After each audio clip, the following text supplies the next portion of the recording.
Hello everyone, Assalamu alaikum. This is Aslan Abdullah Patel and I will be discussing P3 vectors.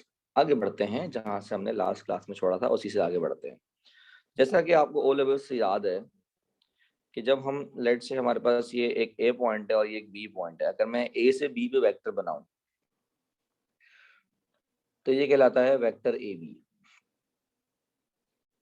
Vector A B जो है वो बराबर होता है O B minus O ए के।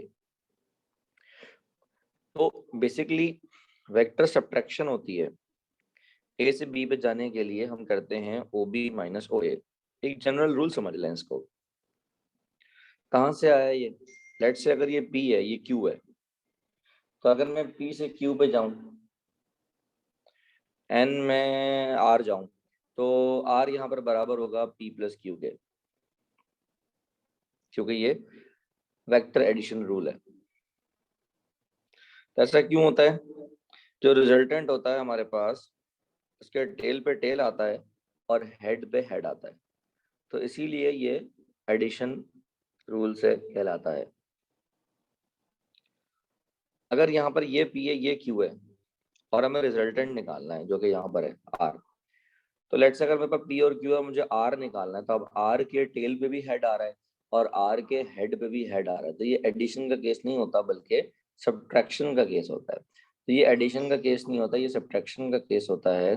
और इस सूरत में हमारे पास सब्ट्रैक्शन होती है वो या तो पी में से क्यू माइनस होगा या तो क्यू में से पी माइनस होगा। तो इसमें याद ये रखें कि हेड में से टेल को माइनस करते हैं, तो अगर हम आर का हेड देखें तो वो क्यू की जानिब है और जो टेल है वो पी की जानिब है, तो हम क्यू माइनस पी करेंगे।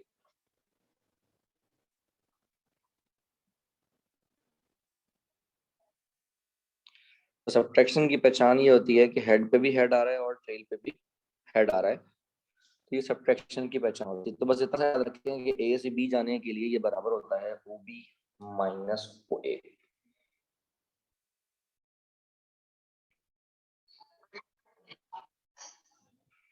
ओके जनाब, अब ये जो स्लाइड है बड़ी आसान सी स्लाइड है। इसमें यहाँ पर ए और बी हमें कोऑर्डिनेट्स दिए हुए हैं और ए और बी के कोऑर्डिनेट से हमने यहाँ पर ए बी वेक्टर निकाला। तो ए बी वेक्टर जो हमने निकाला वो बेसिकली कैसे निकाला? बी में से ए को हमने यहाँ पर माइनस किया है, तो बी हम कह रहे हैं कैपिटल बी के पोजीशन वेक्टर को और ए कह रहे हैं हम कैपिटल ए के पोजीशन वेक्टर को। वो कह रहे हैं find a position vector C such that C is midpoint of A B. Position vector निकालना है आपको सी का, और वो कह रहे हैं कि सी जो है वो मिड पॉइंट है ए बी का। जब मिड पॉइंट है ए बी का तो ए सी बेसिकली आधा बनेगा ए बी का। तो जस्ट आपने क्या करना था कि ए सी वैक्टर जो है इस डायग्राम से हमने देखा कि वो आधा होगा ए बी का। तो ए सी वैक्टर तो हमने यहाँ से निकाल लिया, लेकिन वो ए सी वैक्टर नहीं मांग रहे, बेसिकली ओ सी वैक्टर मांग रहे हैं। अब ओ सी हमें बताया कैसे आएगा, ए सी को यूज करके आएगा। ए सी क्या चीज़ है? सी माइनस ए। तो अगर मैं ए सी को यूज करूँ सी माइनस ए, और फिर मैं ये लिखता हूँ कि भाई ए सी बराबर है ओ सी माइनस ओ ए के, तो मैं यहाँ पर ओ सी की वैल्यू निकाल सकता हूँ जो कि मिलेगी ए सी प्लस ओ ए, क्योंकि ओ ए जो राइट हैंड साइड पर था वो लेफ्ट हैंड साइड पे जाके प्लस हो जाएगा। तो इन दैट वे मैं यहाँ से ओ सी की वैल्यू निकाल लूंगा।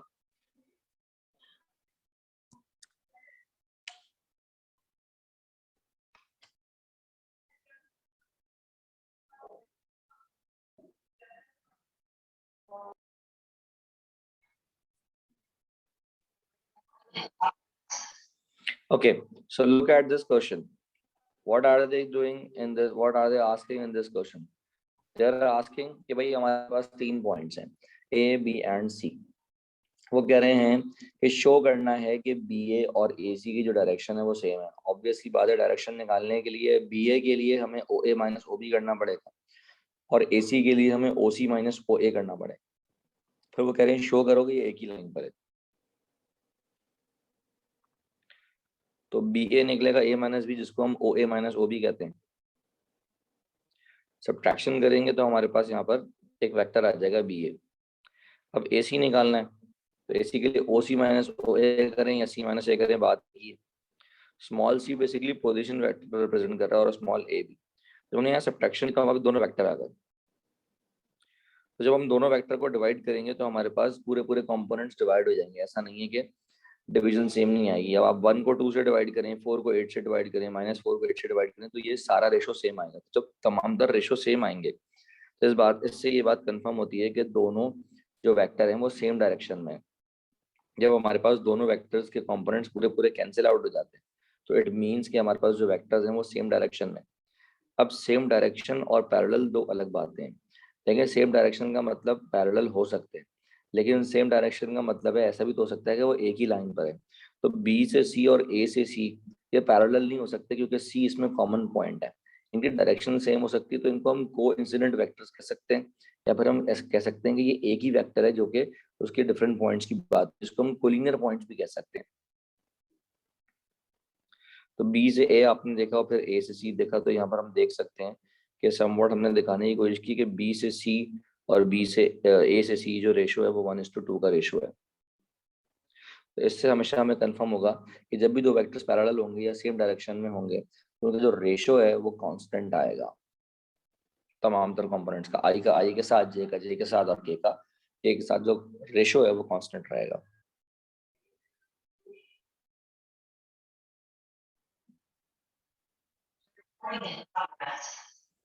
Okay, so in this question they have given us OA, OB, and they are saying कि आपने OR और OQ निकालना है। और क्वेश्चन में वो कह रहे हैं कि R जो है वो मिड पॉइंट है AB का और Q जो है वो मिड पॉइंट है RB का। तो पहले सबसे पहले हमें AB चाहिए होगा, तो AB निकालने के लिए हम करेंगे OB माइनस OA।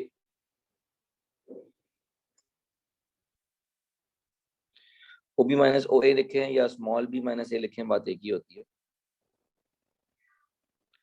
तो क्योंकि हमारे पास R जो है वो मिड पॉइंट है AB का, तो यहाँ पर मैंने R ले लिया, और Q जो है मिड पॉइंट है RB का, तो ये मैंने इसके बीच में ले लिया। अब AR मुझे जो निकालना है बेसिकली वो हाफ होगा AB का, ये तो बड़ा सिंपल सा हो गया। तो AB की वैल्यूज जो मैंने उनका हाफ कर दिया।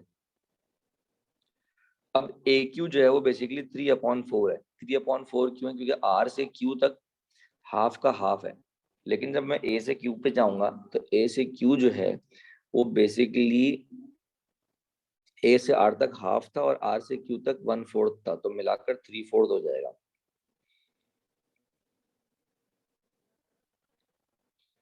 अब AR तो आ गया हमारे पास, AR होगा R माइनस A, तो R बराबर होगा A प्लस AR, क्योंकि A जो राइट हैंड साइड पे माइनस हो रहा है वो लेफ्ट हैंड साइड पे जाके प्लस हो जाएगा।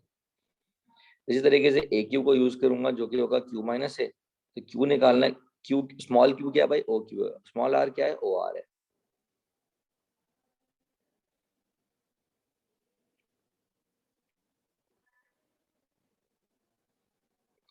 इन दैट पे हमारे पास OR के भी कोऑर्डिनेट्स आ गए और इन दैट पे हमारे पास OQ के भी कोऑर्डिनेट्स आ गए।